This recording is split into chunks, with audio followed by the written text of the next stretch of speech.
A dark cloud hung over the 26th annual Chili Bowl after news hit the Midget Nationals that 24-year-old local hero Donnie Ray Crawford was shot and killed in his home in Broken Arrow Saturday morning.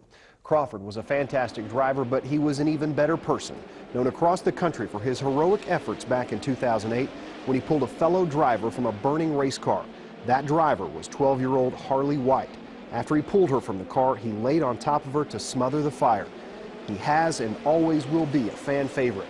A testament to the character of this young man is displayed in an interview we shot Wednesday night, long before the tragedy happened.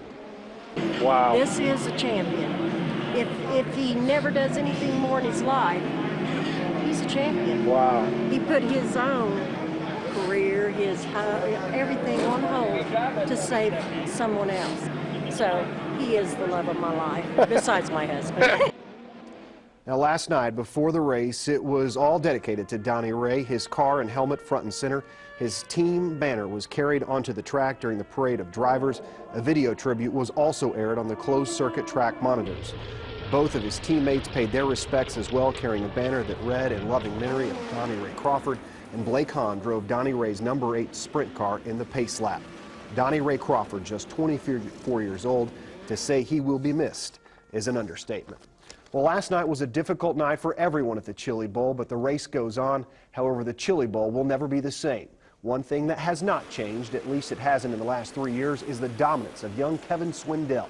The native of Germantown, Tennessee, put on another clinic, winning the 55-lap feature, holding off the Chili Bowl king, his dad, Sammy Swindell, a 5-time winner. Kevin knew his dad was breathing down his neck. I watched, you can look up at the screen as much as you can, and I know a couple times there he was basically pushing me down around the bottom, and then, there wasn't anybody else in the shot, so I knew it was kind of just, don't miss the bottom and try to make it as wide as I could if, down the straightaways if he had a big run on the top, and just try to cover all grounds. Here's the order of finish. It's Kevin Swindell, your winner, followed by his dad Sammy in second, third Kyle Larson, Danny Stratton, fourth, Brian Clausen, Tony Stewart rounding out the top 10. Well, the Chili Bowl is our city's biggest event of the year, and it takes a lot of people to make it go around. Caden found a guy that is living life on the edge. The Chili Bowl turns 26 years old this week, and Roger Eckhart has watched every one of them from right here. At the end of the race, my job is to get the cars down the bottom and let these guys come out so they can pick the next bunch up. Also to be able to get to the car if a guy does crash, get there and get him out in case of a fire. Behind the shield, probably not the best seat in the house, and it might just be the most dangerous. What's the closest call you ever had? The closest call, Tim McCready went over the top of my head. Roger says he becomes a Dodger and has to bail out on a regular basis. Yeah, roughly 4 times a night. Usually happens in the 8 feature along towards the middle or the last.